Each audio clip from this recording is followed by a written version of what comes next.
I really admire the Gujarati and the Jewish mindset in terms of business and leadership and power that they hold in society. The most important reason that I admire their mindset is because major of the population of these communities they always try to make wealth. Their main purpose is to become much more wealthier, much more rich in their life. Now for the Jewish people it was not something related to caste or how they have been operated for thousands of years. But the Jewish people, they somehow had this inner ability to manage well, even if they have the worst restriction that they can get in life for thousands of years. Whichever country they have lived in, they kind of have been treated like a third grade or the low grade citizens in that place. And doesn't matter if it's a Christian country or Muslim country, they have been treated like slaves. Of course, not like proper slaves and other stuff. Of course, many people have been slaves, and whatever situation they were put in, they survived. They survived because of their will to live, and it was probably more than thousands years, close to 2000 years. They have been fighting like this, and even after this, they kind of maintain that fire or confidence that they will win in life. And same with the Gujarati people also. I mean, not of course everyone, the ones who actually strive for being much great than what they have. The major of the people, the Gujarati people, wherever they go in India or even in America or Europe, Australia, Africa, everywhere, if you look at that, if an Indian person is rich in this country, there will be a 90% chance that that person is a Gujarati person. I always believe that the mindset of becoming rich is something much more difficult than anyone can even think of, because you take much more risk than any other person, and because you take so much risk that you gain so much wealth that you have the power to control the things around you, politics, money, power, everything. Now of course many people may argue that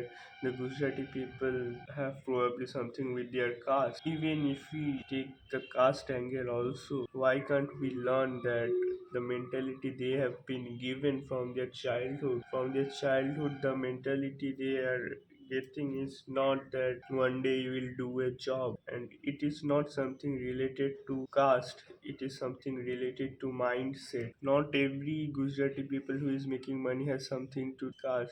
Someone probably come from a different caste which is not related a business caste. Okay, so it's more about the mentality, it's more about how we win at last. Of course many people can say that they win other communities but fighting for their life against the British and the Mughals. Many of these people they remain in power, they did things that many people may find wrong. You can say so, but at least look, some people survive like that, some people don't survive like that. But at least whenever they are in power, they are always making much more wealth. The country, major of the rich people in country are Gujarati people. You like it or not like it, they are controlling the system, they are controlling the wealth. Also, wherever the Jewish people or the Gujarati people go and make money, after they have kind of successfully made the first amount of money, they will help the people around them. They will help the people around them and then also make them rich. This is how a community survives. For Jewish people, you will see major of the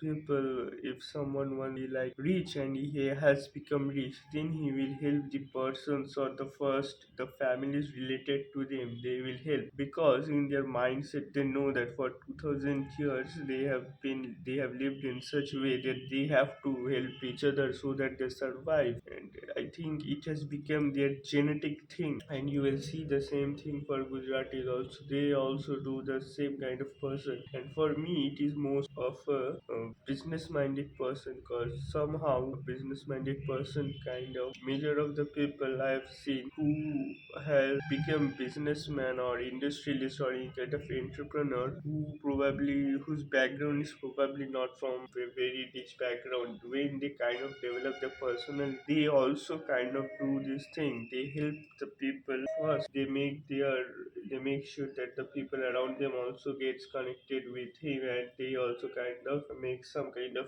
profit with him also. This mentality kind of help the long run, because even if the person you are helping don't know anything about business, but they will know in the process now. So it's a kind of like managing your wealth across your family, so that you have much more trust and faith handling the wealth. It kind of helps a person in that way. Of course, for the Jewish people, it's because they have been targeted so much for being Jewish only, so they develop. So even if someone had the idea that I will help the others, it kind of has become a genetic thing for them. They will do that in whatever country they are. They will go to their first, they will make a lot of money, then they will help each other out, then they will go for the power and politics across that place. I mean, it has kind of become a genetic thing. They do this stuff only because psychologically they know that they may face some kind of problem, and that's why they do it unknowingly.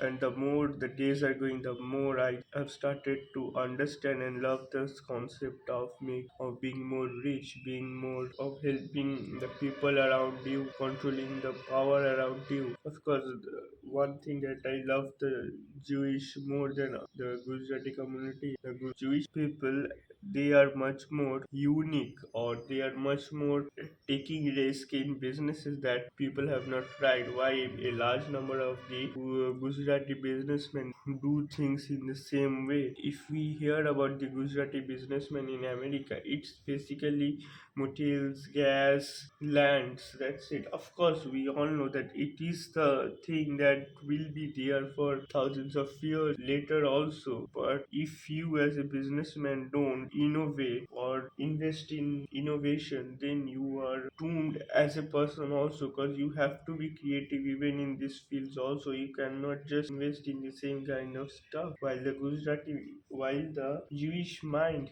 they have scientists, they have lawyers, they have great thinkers, philosophers, while the Gujarati mindset is just about making money. If people among your community doesn't create geniuses and scientists, that's also a bad thing. I would say that up to the 70s, Bengalis were much more common to the Jewish people than Gujarati people, because up to the 70s, Bengali people not only had great businessmen, but they had every kind of personas in their communities, from great writers, thinkers, philosophers, doctors, scientists. You can imagine. Of course, after the 70s, everything went wrong in the Bengali community, and they don't have great businesses. At least up to a time, they had great innovators and scientists without even having proper businessmen. But that has also started to loosen up, because you don't have any fund, you don't have any proper businessmen who will invest in science and other innovative stuff. Bengali businessmen were some kind of who used to invest in innovative stuff. You can see those even in present day also. But as the more days are going, Bengali businessmen are going less. So you can see that businesses are not doing well in Bengal. It's not doing very bad. Bengali businessmen are not there